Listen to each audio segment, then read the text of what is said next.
جب مجھے اپنے دل میں یاد کرتا میں بھی اسے اپنے دل میں یاد کرتا ہوں۔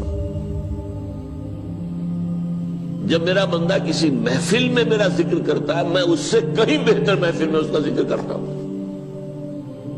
اللہ کی محفل تو ملائکہ اعلیٰ کی ہے، ملائکہ مقربین کی ہے۔ بہرحال اللہ کو تم اپنے دل میں مستحضر رکھو، اللہ تعالیٰ تمہیں بھی یاد رکھے گا۔ دوبارہ فرمایا احفظ اللہ تجدہ امامک تجاہک،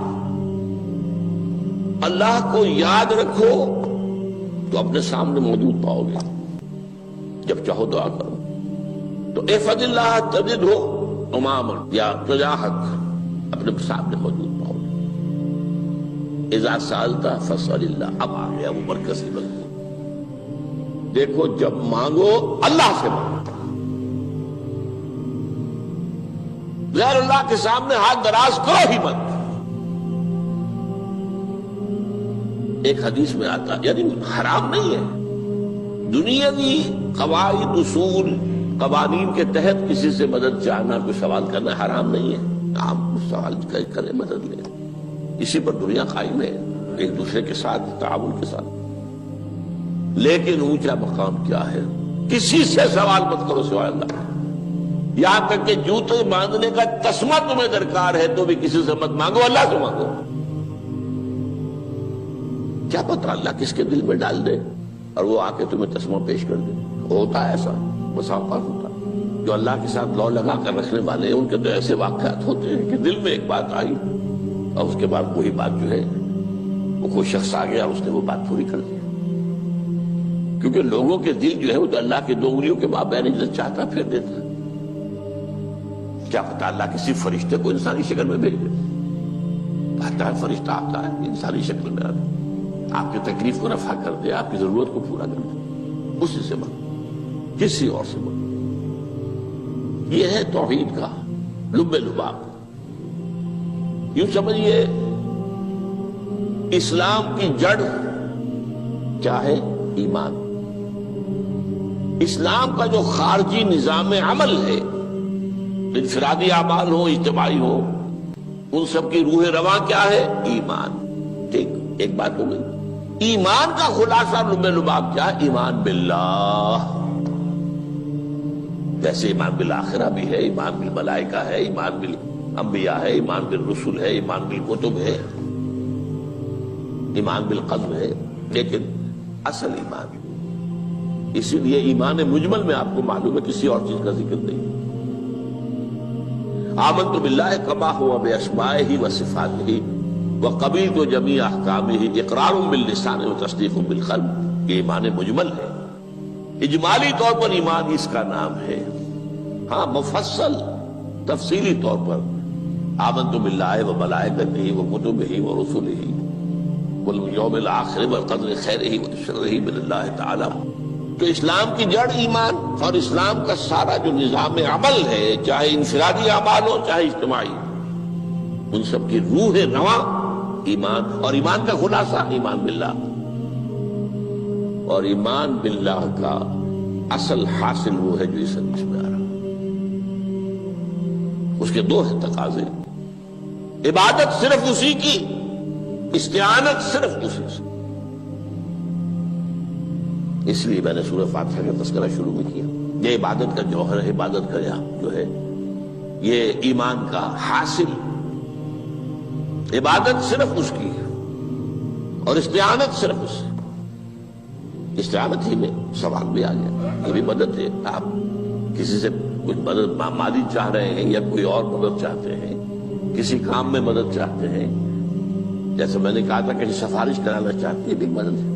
وَإِذَا اسْتَعَنْتَ فَاسْتَعِنْ بِاللَّهِ، اور جب مدد مانگو صرف اللہ سے مانگو۔ اور وہ سارے الفاظ یاد کر لیے، استدعاء، استعانت، استغاثہ، یہ جو غوث اعظم سے استغاثہ کیا جاتا ہے یہ تو شرک ہے۔ استغاثہ اللہ سے، دعائی اللہ کی، اس اعتبار سے استمداد، استعانت، استدعاء، استغاثہ، یہ سب اللہ سے، صرف اللہ سے۔ عبادت صرف اللہ، ایاک نعبد، اور استعانت صرف اللہ سے۔ مانگو صرف اللہ سے، جب مدد طلب کرو صرف اللہ سے، اور جان لو اگر تمام لوگ جمع ہو کر تمہیں کوئی فائدہ پہنچانا چاہے نہیں پہنچا سکتے، الا بشیء قد کتب اللہ لک وان اجتمعوا علی ان یضروک بشیء لم یضروک الا بشیء قد کتب اللہ علیک، اگر سب مل کر چاہے تمہیں کوئی نقصان پہنچا دے نہیں پہنچا سکتے مگر وہی کچھ جو اللہ نے تمہارے لیے لکھ دیا۔ اب بتائیے خوف کی جڑ کٹ جائے گی کہ نہیں؟ یہ جو ایمان جو ہے یہ خوف اور حزن دونوں سے نجات دلانے والی بات ہے۔ جو حقیقی مومن ہے وہ اللہ کا ولی ہے، حقیقی مومن وہ اللہ کا ولی ہے، اور الا ان اولیاء اللہ لا خوف علیہم ولا هم يحزنون۔ یہ اولیاء اللہ کو علیحدہ مخلوق نہیں ہے، کوئی ان کے سر پہ سینگ نہیں ہوتے، انسان ہی ہوتے ہیں، لیکن حقیقی معنی میں مومن ان اعتبارات سے جو آج ہم پڑھ رہے ہیں ایمان اس درجے کا پہنچ گیا تو اللہ کا ولی ہے۔ ان لوگوں کے لیے خوف کس بات کا ہوگا؟ کس سے خوف کروں؟ اس کے ہاتھ میں کچھ ہے ہی نہیں، اور اگر کچھ اللہ نے میرے لیے لکھ دیا وہ آ کر رہے گا، چاہے میں لاکھ گڑ گڑاؤں اس کے سامنے کہ مجھے چھوڑ دے۔ اگر اللہ نے لکھا وہ آئے وہ تو آئے، تو کاہے کو اس کے سامنے گڑ گڑانا، کاہے کو جبسائی کرنا اس کے سامنے؟ اور کسی کے ہاتھ میں کچھ ہے ہی نہیں، میرا خیر ہے ہی نہیں، کاہے کو خوشامد کروں اس کی؟ اور سنیے، رفعت الاقلام، دیکھو نوجوان، قلمیں اٹھا لی گئی ہیں، وجفت الصحف، اور جو رجسٹر ہیں صحیفے ان کی سیاہی خشک ہو چکی ہے۔ یہ ہے وہ اللہ کا علم، اس میں ہر شے لکھ دی گئی ہے، اس کی قلم اٹھا لیے گئے۔ جیسے آپ کو معلوم ہے امتحان ہوتا تھا، 3 گھنٹے ختم ہو گئے، اسٹاپ رائٹنگ، بس اب قلم رک جانا چاہیے۔ وہ قلم تو تقدیر کا کاتب جو ہے وہ قلم اس کا اب اٹھا لیا گیا، اور جو صحیفے جن پر یہ لکھا گیا وہ خشک بھی ہو گئے۔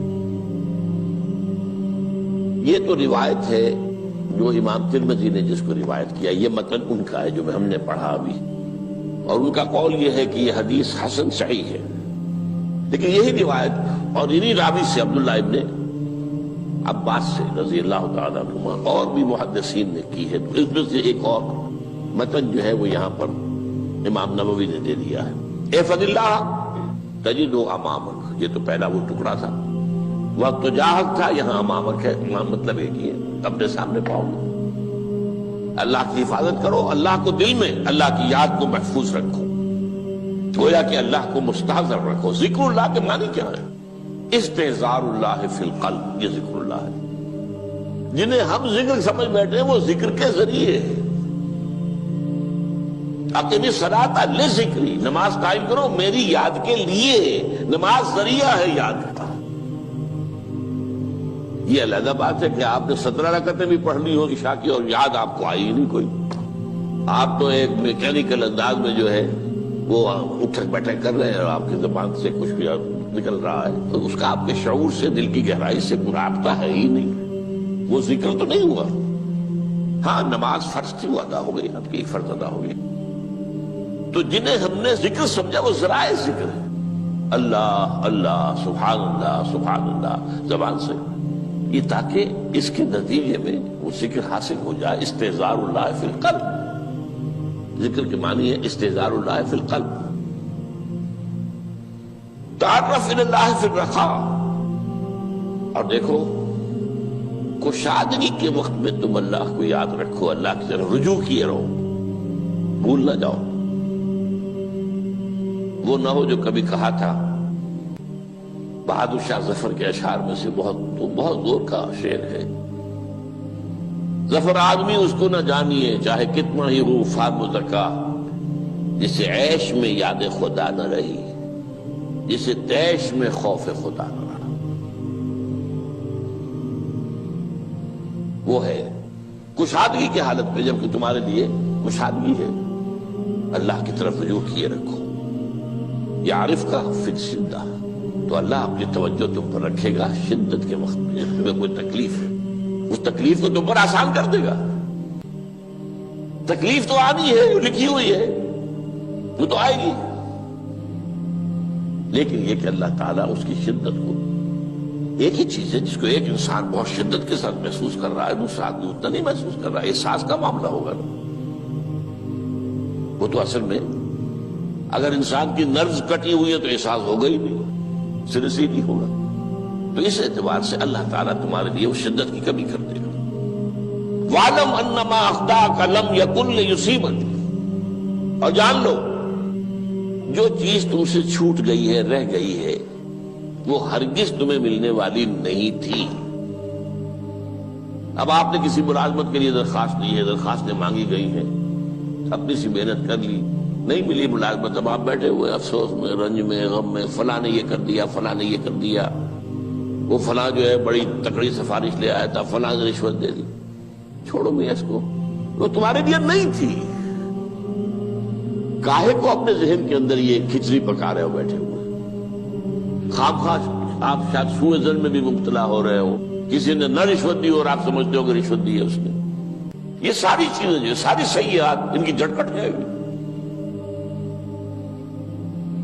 وَعْلَمْ أَنَّمَا أَخْطَأَكَ لَمْ يَكُنْ لِيُصِيبَكَ وَمَا أَصَابَكَ، اور جو چیز تم پر آ گئی، لَمْ يَكُنْ لِيُخْطِئَكَ، ہو ہی نہیں سکتا تھا کہ وہ تم پر نہ آ۔ یہ کر لیتا تو ہو جاتا، شاید یہ کر لیتا، میں نے ٹیکا پہلے لگوا لیا ہوتا تو یہ بات نہ ہوتی۔ بھائی وہ جو ہونا تھا وہ ہونا تھا۔ اب یہ وہ چیز ہے جس سے انسان میں کیفیت پیدا ہوتی، تسلیم و رضا۔ ہم بھی تسلیم کی خو ڈالیں گے، بے نیازی تیری عادت ہی صحیح، اے اللہ جو تو نے چاہا مجھے قبول ہے۔ اسی لیے میں نے آپ کو آیتیں سنائی سورہ تغابن کی، ما اصاب من مصیبت الا باذن اللہ، کوئی مصیبت نہیں آتی مگر اللہ کے اذن سے۔ وَمَن یؤمن باللہ یہدی قلبہ، جو اللہ پر ایمان رکھتا ہو اللہ اس کے دل کو ہدایت دے دیتا ہے۔ ہدایت کس بات کی؟ تسلیم و رضا۔ سر دوستاں سلامت کہ تو خنجر آزمائی، نہ شبد نصیب دشمن کے شبد ہلاکت تیغت، اے اللہ تیری طرف سے ہے، مجھے قبول ہے، اور بظاہر مجھے تکلیف ہو رہی ہے لیکن یقیناً اس میں میرا کوئی خیر ہے۔ بیدک الخیر، تیرے ہاتھ میں تو خیر ہی خیر ہے، جو بھی تیری طرف سے آئے۔ سر تسلیم خم ہے جو مزاج یاد میں آئے، اور یہ مضمون جو ہے زیادہ بڑے پیمانے پر سورہ حدید میں آیا ہے۔ ما اصاب من مصیبت فی الارض ولا فی انفسکم الا فی کتاب من قبل ان نبرأها، کوئی مصیبت نہیں آتی نہ تمہاری جانوں میں نہ زمین میں زلزلہ آ جانا، سیلاب آ جانا، کچھ اور زمین کا دھنس جانا، یا یہ ہے کہ تمہاری جانوں میں کوئی بخار ہو گیا، کوئی اور تکلیف ہو گئی، اچانک معلوم ہوا کہ انسان کو کینسر ہے اور کینسر بھی اب 3rd سٹیج کو پہنچ چکا ہے، لیکن جو بھی آیا ہے وہ اللہ کے علم کی کتاب میں پہلے سے لکھا ہوا ہے۔ فی کتاب من قبل ان نبرأها، یہ کتاب میں درج ہے اس سے پہلے کہ ہم اسے ظاہر کریں۔ اس کا نتیجہ کیا نکلنا چاہیے؟ لیکن لا تاسوا علی ما فاتکم ولا تفرحوا بما آتاکم، افسوس نہ کیا کرو جو تم سے جاتا رہے، چھوٹ جائے، کوئی عزیز فوت ہو گیا، کوئی موقع ہاتھ سے نکل گیا، ارے بھائی میں چوک گیا، بڑا موقع تھا، اب اس پر افسوس کر رہے ہیں؟ نہیں، جو چیز دیکھیں لا تاسوا علی ما فاتک ولا تفرحوا بما آتاک، جو اللہ تمہیں دے دے اس پر اتراؤ مت۔ وما اصابک لم یکن لیخطئک واعلم ان النصر مع الصبر، اور جان لو اللہ کی مدد صبر کے ساتھ آتی ہے، جو آئے اس کی طرف سے جھیلو، زبان پر کلمہ شکوہ اور شکایت نہ آئے، اللہ سے شکایت نہ آئے، تسلیم و رضا، جو تیری رضا ہے۔ تیری صحت ہمیں منظور ہے لیکن اس کو، مولانا محمد علی جوہر ایک مرتبہ جیل میں گئے، ایک بیٹی بیمار ہوئی، فوت ہو گئی، اس کے بعد دوسری مرتبہ پھر جیل میں گئے، دوسری بیٹی کو وہی بیماری ہوئی، جیل میں اطلاع ملی کہ بیٹی کو یہ بیماری ہو گئی ہے، تو خط لکھا ہے اشعار کی شکل میں، کا آخری شعر یہ ہے: تیری صحت ہمیں منظور ہے لیکن اس کو نہیں منظور تو پھر ہم کو بھی منظور۔ ہم تو چاہتے ہیں میں بیٹی کے تجھے شفا ہو جائے، اسے منظور نہیں تو پھر ہمیں بھی منظور۔ وَاعْلَمْ أَنَّ النَّصْرَ مَعَ الصَّبْرِ وَأَنَّ الْفَرَجَ مَعَ الْكَرْبِ۔ فرج، فراخی، کھل جانا کسی چیز کا، یہ ہے کرب کے ساتھ، تکلیف کے ساتھ، تکلیف ہوتی ہے ساتھ۔ اللہ نے قانون بنایا ہے دنیا کا۔ اب آپ اندازہ کیجئے بچے کی ولادت میں ماں کو کتنی تکلیف اٹھانی پڑتی ہے۔ آج کل تو فیشن ہو گیا ہے، سیدھے سیدھے جاؤ، آپریشن کراؤ، تکلیف سے بچ جاؤ، لیکن یہ ہے کہ یہ بھی آپ کے علم میں ہوگا، وہ ساری تکلیف جیسے ہی بچے کو لا کر ماں کے برابر لٹایا ہے، ساری تکلیف ختم، پھر جو راحت اس سے میسر آتی ہے۔ ان الفرج مع الکرب وان مع العسر یسرا، اسی لیے میں نے وہ آیتیں بھی پڑھی تھی، ان مع العسر یسرا ان مع العسر یسرا۔ اس دنیا میں یہ اللہ نے نظام بنایا ہے، سختیاں جھیلنی ہی ہوں گی۔ لقد خلقنا الانسان فی کبد، ہم نے انسان کو پیدا کیا ہے مشقت کے اندر، مشقت تو کرنی پڑے گی۔ کسی کی جسمانی مشقت زیادہ، کسی کی ذہنی مشقت زیادہ، مشقت سے چارہ کسی کو نہیں۔ تو یہ ہے ان مع العسر یسرا ان مع العسر یسرا۔ بارک اللہ لی ولکم فی القرآن العظیم ونفعنی وإیاکم بالآیات۔